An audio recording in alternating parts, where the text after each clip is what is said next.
Așa ჩვენ დაბრუნდით ეთერში, გადაცემის ამ პირველ ნაწილში ვისაუბრეთ გუშინდელ აქციაზე და გადაცემის ამ ნაწილში უკვე ვისაუბრებთ ჩვენს რეგიონში მიმდინარე მოვლენებზე, იცით რომ მნიშვნელოვანი პროცესები ხდება სომხეთში, მალე არჩევნებია და გააქტიურდა ყველა მხარე, ასე ვთქვათ, რუსეთი თავისთავად გააქტიურებული იყო სულ სომხეთში და იქ პრორუსი ოლიგარქი ცდილობს ხელისუფლებაში მოსვლას. გააქტიურდა ევროკავშირიც, იცით რომ სამიტი ჩატარდა, ეხლა და გუშინ მარკო რუბიო იყო ჩასული სახელმწიფო მდივანი და გაფორმდა მნიშვნელოვანი ხელშეკრულებები სომხეთთან. რეაგირებებმა არ დააყოვნა, ბუნებრივია. რუსეთიდან მაგალითად მარია ზახაროვა ამბობს ასეთ რამეს, რუსეთმა სომხეთს აცნობა, რომ ევროკავშირში გაწევრიანების პროცესის გაგრძელების შემთხვევაში გაზის მიწოდებასთან დაკავშირებით შეთანხმებას შეაჩერებს. ანუ რუსეთი ცდილობს ეკონომიკური ზეწოლა მოახდენოს სომხეთზე, უკვე მინერალური წყლების შეტანა აკრძალა, ყვავილების იმპორტ შეუქმნა პრობლემა და ასე შემდეგ. დიმიტრი პესკოვი ამბობს, ევროკავშირის წევრობა ბევრი ქვეყნისთვის აუხდენელ ოცნებას რჩება, თუმცა საჭიროა დავფიქრდეთ, საერთოდ არის კი ეს ოცნება თურქეთის წინ მუდმივად სტაფილო უჭირავს, თუმცა ის ევროკავშირს ვერაფრით უახლოვდებაო. რაც შეეხება თვითონ სომხეთში არსებულ ვითარებას, სომხეთის პრემიერ-მინისტრის ნიკოლ ფაშინიანის განცხადებით, პროექტ ტრამპის გზა საერთაშორისო მშვიდობისა და კეთილდღეობისათვის ფარგლებში მეღრის რკინიგზის აღდგენა და სომხეთის მასშტაბით ახალი სატრანსპორტო და ინფრასტრუქტურული კავშირების შექმნა იგეგმება. ფაშინიანის თქმით, ტრამპის გზის პროექტის განხორციელების შესახებ ჩარჩო შეთანხმება საბოლოოდ მაქსიმუმ 1 თვეში გაფორმდება. გიორგი ტუმასიანი არის ჩვენი სტუმარი, ჯერ საქართველოს წევრი, მივესალმებ მას, გამარჯობა გიორგი. მადლობა გადაცემაში მონაწილეობისთვის.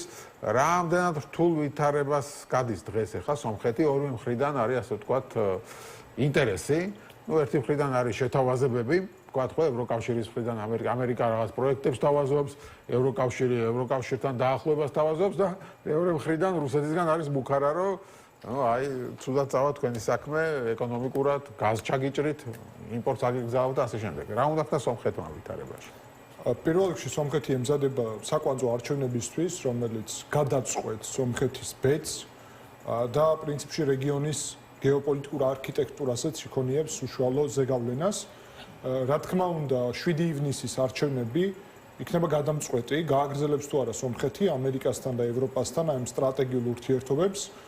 ამავდროულად უნდა ვთქვათ, რომ მარკო რუბიოს ვიზიტის ფარგლებში სომხეთის და შეერთებული შტატების ურთიერთობები კიდევ ერთი დონით ზემოთ იქნა აწეული და ეს არის ყოვლის მომცველი სტრატეგიული პარტნიორობა.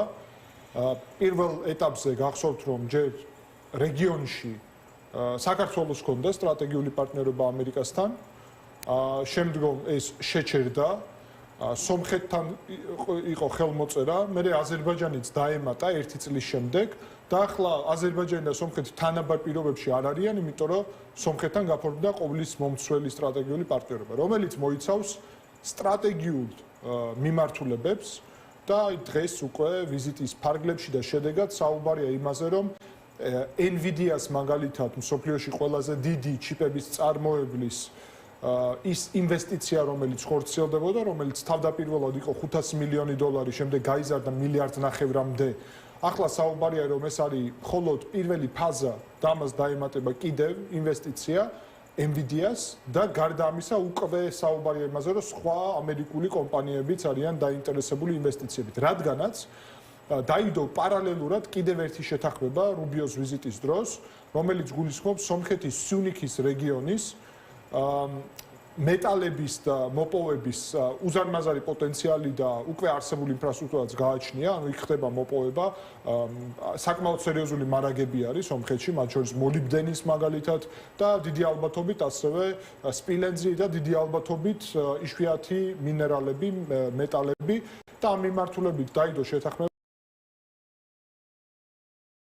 რომ ტრიპის პროექტი აქტიურად ამასაც დაეხმარება. პარალელურად ამერიკა სურს არათუ წაიღოს მარტო ეს მინერალები, ადგილზეც მოაწყოს წარმოება, რადგანაც ჩიპებისთვის ეს მინერალები არის საკვანძო. შესაბამისად, სომხეთი აწყობს სტრატეგიულ გეგმავს, თან ამავდროულად არ გამორიცხავს ვაშინგტონთან და ბრიუსელთან თანამშრომლობას ერთდროულად, აბალანსებს, ვიცით რომ განსხვავებული დღის წესრიგებია ვაშინგტონში და ბრიუსელში. სამწუხაროდ ამ ყველაფრის ფონზე მე უნდა გავიხსენო იანვარში საგარეო საქმეთა მინისტრის მაკა ბოჭორიშვილის განცხადება დღესაც სწორედ გადავამოწმე და იქ ნახსენებია რომ საქართველო არის უალტერნატივო ხიდი ევროპასა და აზიას შორის და მე მინდა ვთქვა, რომ მაკა ბოჭორიშვილი წდება ქართული ოცნების გათვლა, საგარეო პოლიტიკური ანალიზი არის მცდარი, რადგანაც სულ რამდენიმე თვის შემდეგ დღეს მაგალითად Guardian-მა გამოაქვეყნა სტატია სათაურით სომხეთი ახალი დამაკავშირებელი აღმოსავლეთსა და დასავლეთ შორის. შესაბამისად, საქართველოს კარგავს არა იმიტომ, რომ სომხეთში ვითარდება ეს, არამედ იმიტომ, რომ მანამ სანამ სომხეთში ვითარდება, ჩვენ სტრატეგიული პარტნიორობა შეჩერებული გვაქვს, რეგიონში რუბიო საქართველოში არ ჩამოდის, არადა 26 მაისია, ჩვენი დამოუკიდებლობის დღე, ლოგიკური იქნებოდა, რომ ჩამოსულიყო და შეძლებდა ნამდვილად, ეს ყველაფერი არის ქართული ოცნების, ჩემი აზრით, მცდარი და საქართველოს ინტერესების საზიანო პოლიტიკის კონკრეტული ხელშესახების შედეგი. ხო, თუმცა საქართველოს სოციალისტურმა საუბრობს მუდმივ ამ გადატვირთვაზე, ხო, ურთიერთობების ამერიკასთან და ამის იმედს არ კარგავს, ეხლა გუშინ რაღაც მილოცვის წერილები გამოიგზავნა ტრამპისგან, რუბიოსგანაც და რაღაც იმედი აქვს, რომ ეს ურთიერთობა გადაიტვირთება, ასე ვთქვათ. რუბიოსგან გამოგზავნილ წერილში ძალიან პირდაპირ მე ამის ცალკე ანალიზი ჩავატარე და გამოვაქვეყნე კიდევ ჩემს გვერდზე Facebook-ზე. კონკრეტულად არის მინიშნება, რომ მილოცვა უკავშირდება ქართველ ხალხს, რომ ამერიკა მხარს უჭერს ქართველი ხალხის მისწრაფებებს და პრაქტიკულად ასევე მინიშნება, რომ დამოუკიდებლობისთვის ბრძოლა დასრულებული არ არის საქართველოში. და ამით შეერთებული შტატები ადასტურებენ, რომ დიახ, დამოუკიდებლობისთვის ჩვენ ჯერ კიდევ უნდა ვიბრძოლოთ, რადგანაც დღეს პრაქტიკულად კითხვის ნიშნის ქვეშ დგას ქვეყნის დამოუკიდებლობა ქართული ოცნების პოლიტიკის შედეგად, რომელმაც პრაქტიკულად და ეს ასევე ჩვენ ვიხილეთ აღლუმზე, ანუ ღონისძიება 26 მაისის დამოუკიდებლობის ღონისძიებაზე არ იყო, ხო, სრულყოფილია აღლუმი, რომ ჩვენი შეიარაღებული ძალები რეგიონში ყველაზე სუსტია, ჩვენი შესაძლებლობები ძალიან მოწყლადია და ქართული ოცნების მიერ შემოთავაზებული ნარატივი რეალურად არის სისუსტის და გარკვეულწილად ჩაბარების ლოგიკა იმის ნაცვლად, რომ ჩვენ გვესარგებლა ამით და აგერ ხვალ სომხეთს აქვს პირველი რესპუბლიკის დღე და ექნება საკმაოდ შთამბეჭდავი აღლუმი ბოლო წლების განმავლობაში დაახლოებით 5 მილიარდი დოლარის შეძენილი იარაღის, სომხეთს აქვს ჩვენზე 10%-ით უფრო მცირე ეკონომიკა და სამჯერ მეტი თავდაცვის შესაძლებლობა, ანუ ბიუჯეტი, სამჯერ მეტი ხარჯი, 1.5 მილიარდი დოლარი დაახლოებით წლიურად. აზერბაიჯანზე ხო საუბარიც არ არის, 4-5 მილიარდი დოლარი წლიურად არის საშუალოდ ხარჯები და ჩვენთან ხარჯები რაც არის 500-700 მილიონი დოლარი დაახლოებით, იქედან აბსოლუტური უმრავლესობა თუ არა სრულად მიდის ხელფასებზე და შესაბამისად ტექნიკა, მათ შორის სააერო თავდაცვა, მათ შორის ელემენტარული თავდაცვის შესაძლებლობა არ გაგვაჩნია და ამის გარეშე მე და ჩვენი გუნდი ფიქრობს, რომ რეალური სამხედრო შესაძლებლობების და თავდაცვის ძალების სიძლიერის გარეშე საუბარი დამოუკიდებლობაზე არის ილუზორული და ეს არის ძალიან საზიანო. ამიტომაც აუცილებელია თავდაცვის უნარიანობის გაზრდა, აუცილებელია პარტნიორებთან ურთიერთობის აღდგენა, რუსეთთან სწორი დიპლომატიური ურთიერთობის გაგრძელება, სადაც ასევე ქართულ ოცნებას წარმატებები არ გააჩნია. აგერ პუტინმა ხელი მოაწერა პრაქტიკულად ცხინვალის რეგიონის დე-ფაქტო ანექსიის შესახებ დოკუმენტს და რა წარმატებაზე გვესაუბრებიან, რაშია წარმატება? ხო, ნახოთ საბოლოო ჯამში როგორ წავა საქმე. უკრაინასთან ჯერჯერობით ვიდის კარგად, უკრაინის მხარის ინიციატივით თავად, როგორც ისინი ამბობენ, სურთ აღადგინონ ეს ურთიერთობა. ნახოთ ეს როგორ აღდგება. მანამდე ისევ სომხეთის თემას მინდა დაუბრუნდე, რუსეთისგან მუქარებზე არ გვისაუბრია, ხო, აგერ ზაქარო ზახაროვამ პირდაპირ თქვა, რომ გაზს ჩაუჭერთ. მე რა ხდება თუ გაზს შეწყვეტენ? რა თქმა უნდა, ხელშეკრულება გაუქმდება ასეთ. თუ სომხეთი შევა ევროკავშირში, ეხლა სომხეთი როდის შევა ევროკავშირში? ჯერ ერთი განაცხადიც არ აქვს გაკეთებული, რადგან სომხეთი ძალიან კარგად ესმის, რომ ეს პროცესები დამოკიდებულია საქართველოს ინტეგრაციაზე. სწორედ ამიტომ რუსეთი მე არაერთხელ შენთან აქ ეთერში მithქვამს, რომ რუსეთი საქართველოს მეშვეობით ბლოკავს საქართველოს და სომხეთის ინტეგრაციას. არა, შევა არა, ნახე რუსეთმა სომხეთს აცნობა ევროკავშირში გაწევრიანების პროცესის გაგრძელების შემთხვევაში. ხო, ეს აბსტრაქტულია. ანუ იქეთ მიმართულებით თუ ივლით ეს მოხდება, ხო და ნუ უკვე მოხდა ხო რაღაცები ყვავილები დაბლოკეს და სხვა რაღაცები დაბლოკეს. რამდენად შეუძლია, მოდი ასე დავსვამ კითხვას. რამდენად შეუძლია სომხეთს, რომ თუ რუსეთი ბლოკადაში მოაქცევს, ეკონომიკურ ბლოკადაში გაზ ჩაუჭრის ექსპორტს, გაძლოს. როგორც მაგალითად ჩვენ ხო დაგვემართა ეს 2006-ში და ასე შემდეგ და მოგვიწია მე გაზის აზერბაიჯანში შესყიდვა, აქვს ალტერნატივები სომხეთს.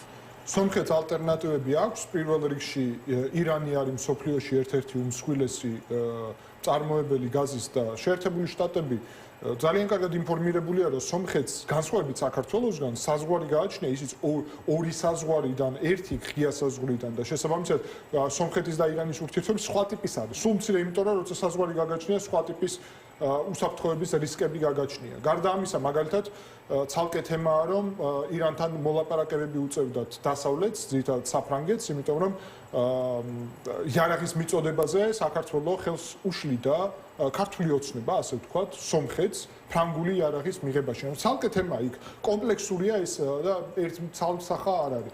მეორე მხრივ უნდა აღვნიშნოთ, რომ ძალიან მნიშვნელოვანია, რომ კი რუსეთი ემუქრება ეხლა უკვე ჩაკეტა პრაქტიკულად ის, რაც აქამდე de facto ჩაკეტილი იყო საქართველოს ხელისუფლების მიერ. საქართველოს არაერთხელ მithქვამს, რომ ხელოვნურ ბარიერებს ქმნიდა ყვავილებზე, თევზეულზე ასე შემდეგ. ანუ რუსეთის დავალებით ქმნიდა. რა თქმა უნდა. და ეხლა უკვე რუსეთმა ოფიციალურად ჩაკეტა ყვავილები, ხილბოსტნეული, თევზეული, კონიაკი და ასე შემდეგ. გახსოვს კონიაკი რომ იყო საზღვარზე რომ იდგა და ასე შემდეგ. მთელი ამბები იყო ამაზე.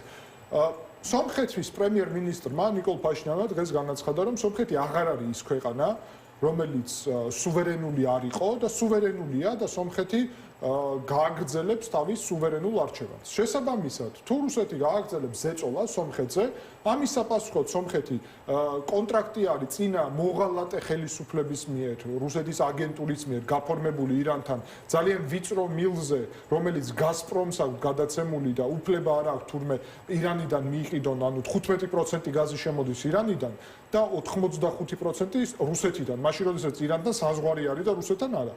ამიტომ ერთია რომ შეიძლება ირანთან ჩვეულებრივ ნორმალური მილი იყოს და ირანს ძალიან ბევრი გაზი აქვს, არ იცის სად გაყიდოს, ეს ერთი ვარიანტია. მეორე არის აზერბაიჯანული გაზი, ასევე არის თურქმენული გაზი ირანის გავლით, swap კონტრაქტების ფარგლებში ეგეც ხდება. რეალურად, ანუ ეს ალტერნატივები არის. აზერბაიჯანი უკვე არის ექსპორტიორი სომხეთში ნავთობპროდუქტების საქართველოს გავლით, მაგრამ სომხეთს აშკარად ესმის, რომ საქართველოს აქ ქართული ოცნების პირობებში სანდო ვერ იქნება, ამიტომ ფაშიანმა უკვე განაცხადა, რომ უახლოეს კვირეებში დაიწყება სახელმწიფო დაიწყებს სომხეთის რკინიგზის აღდგენას სომხეთ-აზერბაიჯანის საზღვარზე, იმიტომ რომ ეს დავალება რუსეთს მისცა ეს რკინიგზა, ასევე მოღალატე ანუ საქართველოს გავლით აღდგენილია. საქართველოს გავლით მიმდინარეობს პროცესი, მაგრამ არსებობს რისკები, რომ შეიძლება ჩაიკეტოს ნებისმიერი საბაბით. და მეორე მხრივ რუსეთი ყველანაირად აჭიანურებს პირდაპირ სომხეთ-აზერბაიჯანის რკინიგზის აღდგენას. რამდენიმე კილომეტრიანი მონაკვეთია საზღვარზე, რომელიც დაშლილია. სომხეთის რკინიგზა რუსეთს ეკუთვნის, ხო? სომხეთის რკინიგზა ეკუთვნის სომხეთს, მართვა რკინიგზის ეკუთვნის რუსეთს წინა პრორუსული აგენტურის მიერ, ეგრეთ წოდებული ხელისუფლების მიერ გადაცემული არის. შესაბამისად, ფაშინიანის ხელისუფლება განიხილავს ახლა რომ თავად სახელმწიფომ აღადგინოს, რომ სომხეთი არ იყოს დამოკიდებული მათ შორის არც ქართულ ოცნებაზე და არც რამე სხვაზე, მათ შორის რუსეთზე.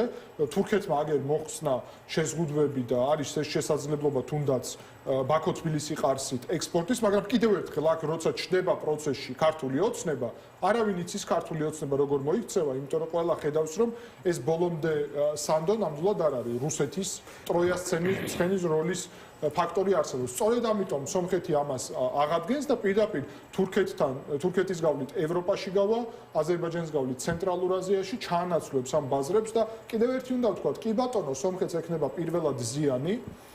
ევროკავშირი დაეხმარება ფინანსურად ამ ეს ზიანი რომ ნაწილობრივ ანაზღაურდეს და სომხეთი უბრალოდ ცვლის, მე ვფიქრობ ძალიან მნიშვნელოვანია თავისი ეკონომიკის სტრუქტურას. ხილი ბოსტნეული და სურსათის გატანა რუსეთში ეს არის ასე ვთქვათ ძალიან სუსტი ეკონომიკური მაჩვენებელი და ამის ნაცვლად მაგალითად ხელოვნური ინტელექტის დატა ცენტრების, ჩიპების წარმოების და იშვიათი მინერალების და მაღალ ტექნოლოგიური სხვა, იმიტომ რომ სომხეთსა და ამერიკას შორის ესე იგი ყოვლის მომცველი სტრატეგიული პარტნიორობის დოკუმენტი რო დაედო, იქ მარტო ხელოვნური ინტელექტი არ არის, არის მაღალი ტექნოლოგიის სხვა დარგები, ანუ ამერიკული კომპანიებისთვის სომხური ბაზარი იხსნება ინვესტიციებისთვის, სომხეთში IT სექტორი ინვესტორი არის, მოწინავე, საკმაოდ ლოიალურია ხელისუფლება ამ მიმართულებით და მოკლედ სომხეთს შეუძლია გახდეს ტექნოლოგიური ჰაბი ამის საპასუხოდ. თუ ფაშინმა მოიგო არჩევნები, ეს ბოლო კითხვა იქნება, რა ვითარება ამ დროისთვის წინა საარჩევნოდ, იმიტომ ეს ზეწოლა ხო იმითომაც ხდება რუსეთისგან, რომ მოსახლეობა დაშინდეს, რომ აი რუსეთი გადაგვიკეტავს ყველაფერს თუ ფაშინიანი დარჩა და სხვას მისცეს მერე ხმა. რა თქმა უნდა, სწორედ მაგას აკეთებს, ცდილობს ხარი დაუჭიროს ამით პრაქტიკულად პრორუსულ ოპოზიციას.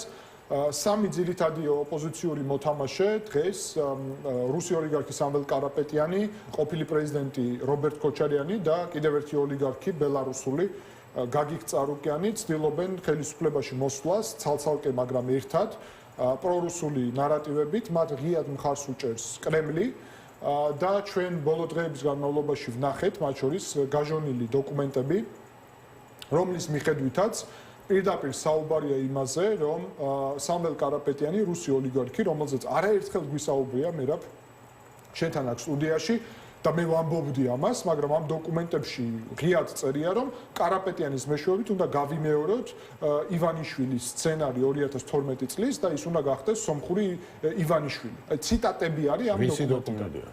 როგორ? ვისი დოკუმენტია? ეს დოკუმენტია. როგორ? ეს დოკუმენტი არის, ესე იგი ადგილობრივი პრორუსული პარტიის წარმომადგენლისა და რუსეთის სპეცსამსახურების კომუნიკაციის დოკუმენტი. ანუ მათ შორის ქართულადაც გამოაქვეყნეთ. საინტერესო ქართულადაც საინტერესო. ორიგინალები არის გამოქვეყნებული რუსულად და რეალურად ქართულმა მედიამ ოპოზიციურმა ეს გააშუქა. არის ეს დოკუმენტები ხელმისაწვდომი და აქვე უნდა აღვნიშნო, რომ მნიშვნელოვანი არის ის ფაქტორი, რომ ეს ადამიანი, რომლის შესახებაც არის დოკუმენტები, დაკავებულია და პირველი მოქალაქე არის სომხეთის დამოუკიდებლობიდან დღემდე, რომელსაც ბრალი ედება რუსეთის სასარგებლოდ ჯაშუშობასა და სახელმწიფო ღალატში. საინტერესოა, როდის არის არჩევნები ზუსტად? 7 ივნის. 7 ივნის, ძალიან მალე. მადლობა დიდი გადაცემაში სტუმრობისთვის. გიორგი ტუმასიანი იყო ჩვენი სტუმარი, ჯერ საქართველოს ერთ-ერთი ლიდერი. ჩვენ საუბრობდით სომხეთში მიმდინარე პროცესებზე. მადლობა ყურადღებისთვის. ხვალ შვიდის ნახევარში შევხვდებით.